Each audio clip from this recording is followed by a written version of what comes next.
இன்றைக்கு இவர்கள் ஏற்கனவே இவங்க நம்ம மதுராந்தகம் எம்எல்ஏவா இருந்து ரிசைன் பண்ணிருக்காங்க இல்லையா, அவங்க வந்து கடந்த நாடாளுமன்ற தேர்தலில் ஒரு முறை அவங்க வந்து போட்டியிடும் போது வெற்றி பெறுவதற்கு முன்பாகவே பேனர் வச்சவங்க. அது ஒரு வழக்கெல்லாம் இருக்கு அவங்க மேல. வெற்றி பெறுவதற்கு முன்பாக நான் தான் வெற்றி பெற்றுட்டேன், இவ்வளவு வாக்குகள் எனக்கு கிடைச்சதுன்னு பேனர் வச்சு அதன் மூலமா ஒரு பெரிய வழக்கை வாங்கியவர்கள் தான்.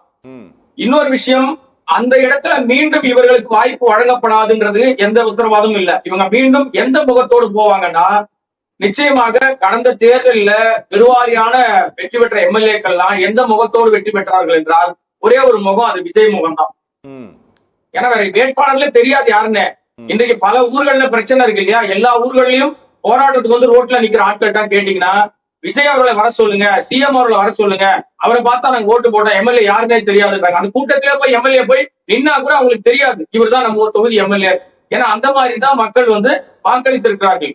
இப்ப இவர்கள் அந்த 4 பேரும் திரும்ப அதே தொகுதிக்கு கேட்டு போனார்கள் என்றால் அது ஜனநாயகத்தை கேலி கூத்தாக்குகிற ஒரு விஷயம்.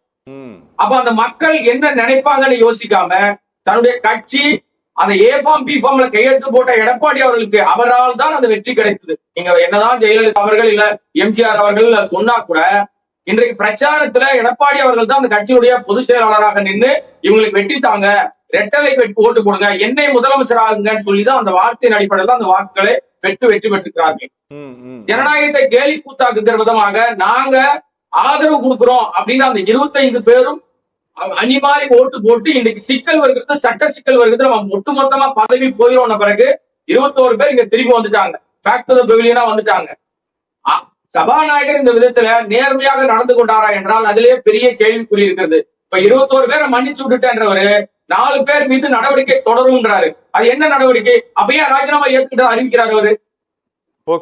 ராஜினாமா ஏற்றுக்கொண்டதாக அறிவித்ததா சொன்னாலே அங்க ஜனநாயக அடிப்படையில அவர் நேர்மையாக தன்னுடைய கடமையை செய்யவில்லை. அவர் ஒரு சார்பான நிலை தான் எடுத்திருக்கிறார். ஜே.சி.டி. பிரபாகரன் மீது நமக்கு நல்ல மரியாதை இருக்கு, நல்ல பண்பானவர், மரியாதையானவர், பழகுவதற்கு இனிமையானவர். நான் செய்தியாளரா பல முறை அவர் சந்திச்சிருக்கேன், பேசியிருக்கேன். ஆனால் இந்த இடத்திலே அவர் தனக்கான அந்த அதிகாரத்தை தவறாக பயன்படுத்தி தான் இந்த நிலைமைக்கு வந்திருக்கிறார். அவர் வந்து அந்த ராஜினாமா ஏத்துக்காம இருந்தாருன்னா இந்த கேள்வியே கிடையாது. இப்ப நீங்க விவாதத்துக்குள்ளே வச்சிருக்க வேண்டிய அவசியம் இல்ல. ஆக நேர்மையான ஒரு விசாரணை என்பது இது வந்து எப்ப முடியும்னு தெரியாது.